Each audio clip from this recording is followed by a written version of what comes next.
नमस्कार, प्रणाम, जय हिंद, जोहार। मेरा नाम है मनिंदर कुमार और आप देख रहे हैं भारत समाचार। आज भारत समाचार की टीम आई है जदयू के प्रखंड अध्यक्ष गामा सिंह और भाजपा के वरिष्ठ नेता नागेंद्र राय के पास। और चूंकि अब इन दोनों पार्टियों का गठबंधन हो चुका है, ये सरकार में है दोनों लोग, तो हम इनसे कुछ सवाल पूछेंगे। पहला सवाल जदयू के गामा सिंह जी, आप बताएंगे, नीतीश कुमार ने कहा था कि मैं मर जाऊंगा, मिट जाऊंगा, लेकिन भाजपा के साथ कभी नहीं जाऊंगा। और उन्होंने राजद से पलटी मार के फिर से एक बार भाजपा के साथ गलबहियां कर ली, भाजपा के साथ मिलकर सरकार बना ली। क्या कहेंगे, कैसे हुआ ये सब? ये सब मेरे पार्टी के वो राष्ट्रीय अध्यक्ष हैं। मैं एक छोटा कार्यकर्ता हूं। राष्ट्रीय अध्यक्ष जहां जहां जाएंगे वहां हमको जाना है और हमेशा उनसे आशा है कि जिस तरह उन्होंने बिहार को आगे बढ़ाया, आगे बढ़ाते रहें, यही उनसे हम लोगों का आशा है और निश्चित विश्वास भी है कि बिहार को आगे बढ़ाते रहेंगे। 5 साल में 3 बार सरकार बनाएंगे तो कहां से बिहार को आगे ले जाएंगे? काम करना है, सरकार बनने से काम करना है, कहीं रहे काम करें, बिहार को विकास करें, बिहार को अग्रिम राज्य में ले जाएं, यही उनसे ये है और यही करते भी हैं। हमेशा हम उनका कार्य है कि सबसे अंतिम बैठे पंक्ति में जो व्यक्ति है उसके लिए सदैव तत्पर रहते हैं और काम करते हैं, किए भी हैं और आगे भी करेंगे। तो आपने सुना, गामा सिंह का कहना है कि नीतीश कुमार चूंकि विकास पुरुष हैं और विकास करते रहते हैं, विकास उनकी प्राथमिकता में है। लेकिन अभी कुछ दिन पहले जब अमित शाह यहाँ आए थे तो उन्होंने कहा था अब नीतीश कुमार के लिए भाजपा के सारे दरवाजे बंद हो गए। फिर ये दरवाजा किसने खोल दिया, नागेंद्र जी? देखिए, जहाँ जनता और जनता के कल्याण की बात आती है तो सब कुछ उसी के हिसाब से राजनीति होता है। आज भाजपा को या पूरे नीतीश जी को भी एहसास हुआ कि बिहार का, जब उन्होंने भाजपा को छोड़ा, और ये आपको पता है कि नीतीश जी को मैंडेट मिला था भाजपा और जदयू के सरकार में, तो बीच में कुछ लोगों ने उनको बहका दिया था, बहला फुसला के मिसगाइड कर दिया था, जिससे रास्ते से भटक गए थे। फिर भी उनको आया कि नहीं, हमारे इस कदम से बिहार का नुकसान हो रहा है, और सचमुच में हो रहा था। सारे विकास कार्य बाधित हो गए थे। पुनः उन्हें एहसास हुआ, और चूंकि बीजेपी और हमारे देश के यशस्वी प्रधानमंत्री श्री नरेंद्र मोदी जी, चूंकि उनका पूरा जीवन ही भारत को विश्व के मानचित्र पर सबसे अग्रिम पंक्ति में और विश्व विकसित राष्ट्र के रूप में ले जाने का है, उसमें बिहार पिछड़ रहा था। तो लगा, और नीतीश जी ने अपने गलती का एहसास किया, तो पुनः हम लोगों ने उनका स्वागत किया। और पूरे हम लोगों को, भारतीय जनता पार्टी और जदयू के सभी लोगों का ये पूरा विश्वास है कि आने वाले दिनों में बिहार फिर प्रगति के राह पर अग्रसर होगा और हम लोग बिहार को एक नए मुकाम पर पहुंचाएंगे। अच्छा, एक सवाल और, क्या अब नीतीश कुमार की जो 2 डिमांड रहती है, जब वो राजद में जाते हैं तो उनकी 2 डिमांड हो जाती है। एक तो बिहार को विशेष राज्य का दर्जा देना, और दूसरा डिमांड है कि अब जातियां गिन ली जाए। क्या उस पे अब भाजपा उनके साथ काम करेगी? नहीं, बिहार में भाजपा जातिगत जनगणना के खिलाफ कहाँ थी? उन्होंने भी समर्थन किया था। और बिहार में अगर जातिगत गणना हुई है, इससे पता चला है कि किस जाति की कितनी संख्या और उसके प्रति क्या योजनाएं बननी चाहिए। भाजपा भी उसमें कहीं उन्होंने विरोध नहीं किया था, और सभी लोग चाह रहे हैं कि बिहार आगे बढ़े, और बिना बिहार के आगे बढ़े भारत $5 ट्रिलियन की इकोनॉमी नहीं बन सकती है, ये सभी को पता है। इसलिए भारतीय जनता पार्टी और जदयू के जो भी हैं, आज नीतीश कुमार के नेतृत्व में बिहार को पुनः हम लोग आगे ले जाएंगे। यहाँ उद्योग धंधे खुलेंगे, जो कार्य रुके, गठबंधन टूट गया था, सभी कार्य रुक गए थे, पुनः सभी कार्य फिर से तेज गति से शुरू हो रहे हैं। एक सवाल और नागेंद्र जी से लेंगे। राजद के नेताओं का कहना है, जो हम लोग टीवी पे सुनते हैं या देखते रहते हैं, तो राजद के नेताओं का ये मानना है कि हम लोग चूंकि काम करने वाले लोग हैं, और जब हमारी सरकार आई तो हमने लगभग 2-2.5 लाख युवाओं को नौकरियां दी। क्या ये नौकरी देने का सिलसिला आगे भी चलता रहेगा, या फिर अब भाजपा आ गई तो फिर युवाओं को पकौड़ा तलवाएंगे आप? नहीं, आप फिर कंफ्यूज कर रहे हैं। आप पत्रकार हैं और आप जानते हैं कि नरेंद्र मोदी जी देश में कितनी नौकरियां दे रहे हैं। ये क्या है? ये तो बिहार में और भारतीय जनता पार्टी के मैनिफेस्टो में है कि नौकरी देना है, रोजगार देना है। और देश में भी नरेंद्र मोदी जी बहुत रोजगार दिए और बिहार के लोग, बिहार के युवा भी उससे लाभान्वित हुए हैं। तो निश्चित रूप से जो रोजगार मिला है हमारे बेरोजगार भाइयों को मिला है, और उसमें बढ़ोतरी होगी। जो रोजगार मिले हैं और भी मिलेंगे, और मुझे लगता है कि दिन दूनी रात चौगुनी की तरह युवाओं को जितनी सरकार में भागीदारी मिलनी चाहिए उतनी मिलेगी। चलिए, तो एक सवाल और हम गामा सिंह जी से पूछेंगे। गामा जी, एक बात बताइए, क्या अब आप लोग विशेष राज का दर्जा मांगेंगे कि हो गया, अब चूंकि राजद से संबंध आपका टूट गया, अब आप आ गए भाजपा में, तो भाजपा में आ गए तो अब विशेष राज का दर्जा नहीं मांगेंगे? देखिए, बिहार के भलाई के लिए जब जहां जो जरूरत होगा वो मांगा जाएगा, किया जाएगा। बिहार का भला होना चाहिए, बिहार अग्रिम पंक्ति के राज्य में आए, इस पर हमारे माननीय मुख्यमंत्री जी काम कर रहे हैं और करते रहेंगे। 30 सालों से लालू यादव और नीतीश कुमार का सत्ता है बिहार में, और इस 17-18 साल के नीतीश कुमार के मुख्यमंत्री रहते हुए वो 2-3 साल फिर से राजद के साथ रहे भी हैं। जब आज तक इन तीनों पार्टियों ने मिलकर बिहार को आगे नहीं बढ़ाया है, तो क्या अब लगता है कि इस 2 साल में या फिर अगले चुनाव के बाद आप लोग बिहार को आगे बढ़ा दीजिएगा? नहीं, सबसे बड़ी बात है काम करने की जो तजुर्बा है माननीय मुख्यमंत्री जी में। लगातार शुरू से जब से वो मुख्यमंत्री कुर्सी पर बैठे हैं तब से वो विकास करते आ रहे हैं और करते रहेंगे। बिहार के विकास के लिए उन्होंने शुरू से जो प्रयत्न किया है वो करते हैं और करते रहेंगे। हम लोगों को ये पूर्ण विश्वास है। अच्छा, एक डिमांड उन्होंने और किया था बीजेपी से कि जैसे बिहार में उन्होंने 75% सीटें रिजर्व कर दी हैं विभिन्न जातियों के लिए, क्या देश में भी उस डिमांड को वो करेंगे, उस मांग को मांगेंगे कि भारत भाजपा भी अपने अपने राज्यों में 75% या फिर जातियां गिन के जो ओबीसी, एससी, एसटी और जो ईबीसी है उस तरह के आरक्षण लागू करे भाजपा के साथ साथ सत्ता में भी? गरीब गुरबा कमजोर व्यक्ति के लिए जो भी करना होगा, उनके भला के लिए वो कैसे कतार में आवे, उसके लिए हमेशा हमारे माननीय मुख्यमंत्री जी तत्पर रहते हैं और करते रहेंगे। अच्छा, एक सवाल और। उप मुख्यमंत्री थे तेजस्वी जी, अब उप मुख्यमंत्री हैं सम्राट चौधरी जी। क्या लगता है सम्राट जी बेहतर साबित होंगे तेजस्वी जी से? तेजस्वी जी को आप कैसे देखते हैं?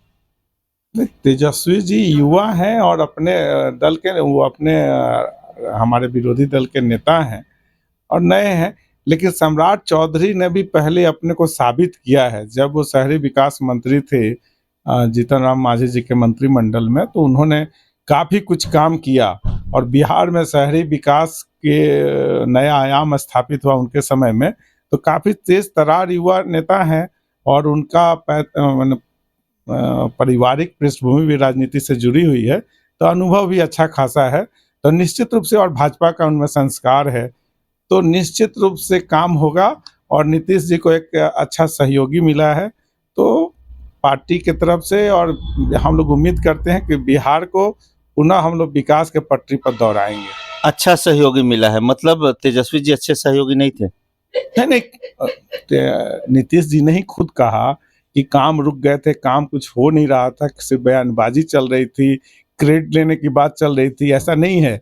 हम लोगों ने पिछले 17, 18, 20 साल से गठबंधन है, हम लोगों ने नीतीश जी को ही नेता माना है और नीतीश जी के नेतृत्व में ही बिहार को, आप अभी गामा जी से आपने पूछा, बिहार में आपको विकास नहीं दिखाई देता? किस चीज़ में? मोदी जी की गारंटी है, क्या नहीं मिल रहा? आयुष्मान भारत का देखिए, 80 करोड़ लोगों में बिहार के भी 94 लाख आबादी है जो जिनको फ्री में अनाज मिल रहा है, बैंक अकाउंट्स खुले हैं, अच्छी सड़क है, बिजली है, लोग घर में नल जल से पानी है, शिक्षा की व्यवस्था, स्वास्थ्य की व्यवस्था, एम्स खुल गए हैं, हर चीज़ में विकास हो रहा है।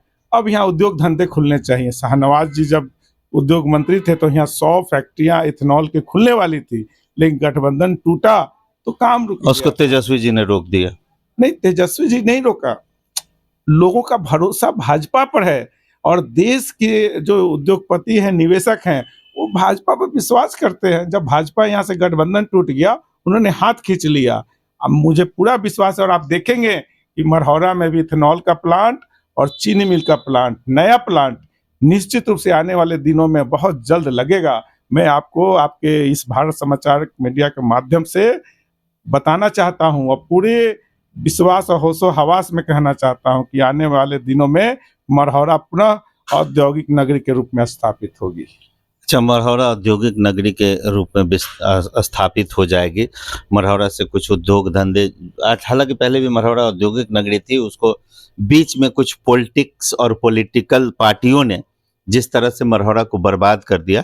फिर से एक बार नागेंद्र जी का कहना है कि मरहौरा उद्योग के मानचित्र पर आगे बढ़ेगा। इसमें जो पहला अभी जो चल रहा कारखाना है रेल फैक्ट्री, उस पे क्या कहेंगे? वो लालू यादव का देन है? नहीं, लालू जी ने योजना लाया था, करवाया किसने? उन्होंने तो 2008 में लाया, काम तो ठप हो गया था। जमीन का पैसा लेकर फिर तो फैक्ट्री बढ़ी नहीं आगे। उसमें ममता बनर्जी आई, उन्होंने फैक्ट्री को लेके अपने बंगाल में ले गया। तो आप क्रेडिट उनको क्यों देना चाहते हैं? लेकिन नरेंद्र मोदी जी जब आए और हमारे सारण के सांसद श्री राजीव प्रताप रूढ़ी जी हुए, तो किसानों को चौगुना रेट भी मिला। और उसके बाद पुनः फैक्ट्री का काम शुरू हुआ। और यहाँ जो कंपनी है जी पहले थी, जो अभी वेबटेक हो गई, अमेरिका से बुलाकर उसको नरेंद्र मोदी जी ने बिना किसी भेदभाव के मरहौरा में उसको लगाने का काम किया। इसका क्रेडिट बीजेपी को जाना चाहिए, क्योंकि बीजेपी ने इसके लिए और नरेंद्र भाई मोदी जी ने इसके लिए बहुत काम किया। और लेकिन आने वाले दिनों में हम लोग जो चीनी मिल की मांग है, तो चीनी मिल का स्थापना के लिए बहुत प्रयासरत हैं। और ये हमें आपको बताना चाहता हूं कि नीतीश जी का भाजपा से गठबंधन रहेगा, तो बीजेपी के शासन में ही चीनी मिल लगेगा। और हम लोग, आप जाइए मध्य प्रदेश में, उत्तर प्रदेश में, आप देखिए विकास कितना हो रहा है। सैकड़ों विकास की बात एक बार फिर आपको मैं रोकना चाहूंगा। आप जरा एक बात बताइए, अब सांसद आपने सांसद का नाम लिया रूढ़ी जी का प्रयास है कि एयरपोर्ट बन जाए दरियापुर तरफ, और अब नीतीश कुमार आप ही के साथ हैं। अब आपको क्या लगता है कि एयरपोर्ट का रास्ता साफ हो जाएगा? देखिए, वो तो नरेंद्र मोदी जी के विजन में है कि हर 50 से 100 किलोमीटर में एयरपोर्ट खुले। और जो यहाँ का एयरपोर्ट है वो पूरे देश के मानचित्र पर, वो विदेश से जुड़ा रहेगा। बहुत बड़ा प्रोजेक्ट है, हम लोग उम्मीद करते हैं कि आने वाले दिनों में होगा। लेकिन राजीव प्रताप रूढ़ी जी के नेतृत्व में यहाँ लगभग सारण लोकसभा में 40,000 करोड़ का काम चल रहा है। ये इसके लिए हम लोग राजीव प्रताप रूढ़ी जी को धन्यवाद देना चाहते हैं कि 2-3 ओवर ब्रिज बन रहा है। आपको रोड, रास्ता, ये गैस का शहरी गैस को लेकिन एक चीज और, आप जवाब देते हैं तो उसमें से सवाल निकल जाता है, इसलिए मैं आप ही के पास थोड़ा रह जाता हूँ। एक सवाल और निकल जाता है कि आपका छपरा पटना का एक 4 लाइन बनना था, हमको लगता है 10-15 साल से बन रहा है, उसको कब तक पूरा करवाएंगे आप लोग? नहीं, उसमें इसमें राजीव प्रताप रूढ़ी जी का दोष नहीं है। मैं दोष किसी का नहीं दे रहा हूँ, मैं सिर्फ उसको, बच्चों की जनता सफर कर रही है उसकी बात कर रहा हूँ। निश्चित रूप से इस बात से सांसद और देश के माननीय प्रधानमंत्री नरेंद्र मोदी जी और नितिन गडकरी जी, जो राष्ट्रीय राजमार्ग मंत्री और सबसे बेहतर काम करने वाले मंत्री हैं गडकरी जी, ये सारे लोग मानते हैं। आपको पता होना चाहिए कि उसके लिए पैसा आवंटन हो गया और ठेकेदार को मार्च तक का डेडलाइन दे दिया गया है। और आप जाकर देखिए, काम बहुत तेजी से चल रहा है। और निश्चित रूप से 2-3 महीनों में, आने वाले दिनों में इसका उद्घाटन भी हो जाएगा और जनता को ये सड़क सुलभ भी हो जाएगा। चलिए, पॉलिटिक्स से निकल के एक बात और पूछते हैं। जब पहले आप लोगों का एनडीए था, तब आप दोनों लोग अच्छे मित्र हुआ करते थे। आप लोगों के बीच में कभी ऐसा खटास आया जब गठबंधन टूटा? तो जैसे जब वो राजद के साथ चले गए, तो आप लोगों के संबंध पे कोई असर पड़ा कि नहीं? पार्टी अपनी जगह पर है, संबंध अपनी जगह पर है। संबंध जो है वो तो रहबे करेगा ना। अब पार्टी अपनी जगह पर है, पार्टी का अपना अपना काम है, अपना अपना हम लोग काम करते हैं। पार्टी, आप ऐसा सवाल कर रहे हैं, आप पता है कि बहुत से राजनेता जो हैं, घर में पति दूसरे पार्टी में, पत्नी दूसरे पार्टी में, तो उसे क्या हो गया?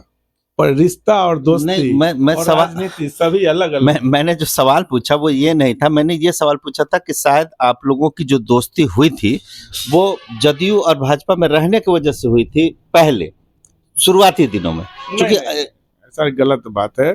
इनके पिताजी जब थे वो हमारे भी गार्जियन थे और परिचय हुआ था राजीव प्रताप रूढ़ी जी के नेतृत्व में। जब हम लोग साउथ में झींगा पालन के लिए गए हाँ, तो उनका साथ मुझे मिला था और काफी अनुभवी और सुलझे हुए नेता भी थे और गार्जियन भी थे, हमको मार्गदर्शन देते थे।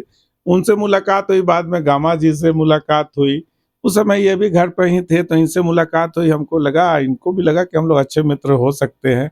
फिर एक दूसरे को परिचय पात्र हुआ और काफी दिनों से, उस समय से ही हम लोग लगभग 20-22 साल 23 साल से मित्र हैं और आगे भी रहेंगे, इसमें कोई दिक्कत नहीं। लेकिन पार्टी से इसका कोई लेना देना नहीं है। लेकिन ये भी एक सोने पर सुहागा वाला बात है कि उस पार्टी से हम लोग भी हो गए, चलिए चलता है। लेकिन विचार पहले मित्र के रूप में हम लोग का विचार एक था, इसीलिए। तो ये थे हमारे साथ आज जदयू के प्रखंड अध्यक्ष बलिराम सिंह उर्फ गामा सिंह और भाजपा के वरिष्ठ नेता नागेंद्र जी। इन्होंने अपनी बातें बड़ी बेबाकी से रखी और अब मैं आप पे छोड़ता हूं कि इन्होंने जो बातें कही क्या वो सही है, क्या अब बिहार में विकास की गति तेज होगी या फिर विकास की गति शिथिल होगी। कमेंट करके जरूर बताइएगा। बहुत बहुत धन्यवाद। आपका दिन शुभ हो।